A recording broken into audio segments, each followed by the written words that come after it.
Good morning বলো। আজকে একটু অন্যরকম ভিডিও শেয়ার করছি। বাগানের দিকটা মাঝে সাঝে এলেও আজকে দেখে ইচ্ছা হলো একটু ভিডিও করার। বেসিক্যালি মা গাছ লাগাতে ভালোবাসে, আগের মতো হয়তো অতটাও পেরে ওঠে না, কিন্তু অল্প বিস্তর যেটুকু করে তাতে শখও ওনার পূরণ হয়ে যায়।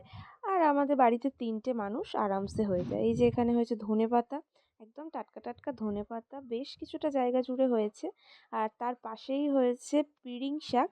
আমার বাবা আবার বিভিন্ন শাক পাতা খেতে ভালোবাসে, তো সেই জন্য বোধহয় দেখছি বাগানে বেশ টুকটুক করে বিভিন্ন রকম শাক পাতাই লাগিয়েছে।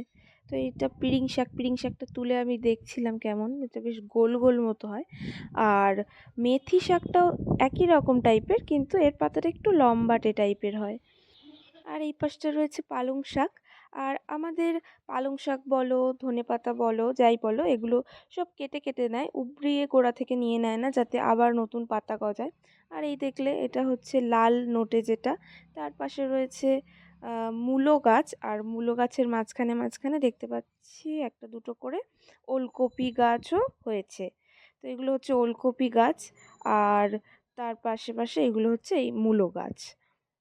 অল্প অল্প করে অল্প অল্প জায়গায় শীতের শাকসবজি তো মোটামুটি দেখতেই পাচ্ছি। আর এইগুলো হচ্ছে বিনসের ফুলও এসেছে মোটামুটি কিছু কিছু গাছে। আর আরও ছড়িয়ে ছিটিয়ে অন্যদিকেও রয়েছে বিনসের গাছ দেখলাম। আর এইগুলো হচ্ছে গাজরের একদম ছোট ছোট চারা, এগুলো এখনো অনেক বাকি, একদম ছোট ছোট। তার পাশে এই দিকটা আবার রয়েছে বেগুন গাছ। আর এই বেগুন গাছে বেশ তো দেখতে পাচ্ছি বেগুন হয়েছে। এই এক ছোট ছোট বেগুন দেখা যাচ্ছে, তো ভাবলাম একটা মোটামুটি সাইজ হয়েছে যখন একটা তুলেই দেখি। তো গাছের ফল এইভাবে টাটকা টাটকা তুলতে নিজেদের কার না ভালো লাগে। আর এর পাশেই রয়েছে একটা গোলাপ জামের গাছ। তো এখন ফল তো এই মুহূর্তে নেই, ফুলও নেই, শুধু গাছটাই আছে, তো সেটাই দেখালাম। তারপরে লঙ্কা চারাও রয়েছে, যা লঙ্কা হয় আমাদের হয়ে যায়। এরপর টমেটো গাছ আছে, টমেটো এখনো হয়নি। বাড়ির পাশ দিয়ে বেয়ে চলে গেছে পুঁই শাক। এই যে একটা পেয়ারা গাছও রয়েছে, যাতে লাল পেয়ারা হয়। তার পাশে একটা পেঁপে গাছ দেখতে পাচ্ছি, এই গাছটা এখনো ছোটই আছে, তো পেঁপে হওয়া তো কোন ছাড়।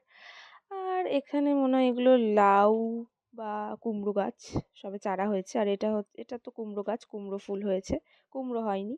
তারপরে কলা গাছ রয়েছে বাগানে 2-4টে, তার মধ্যে আবার এই যে কলার কাঁদিও পড়েছে।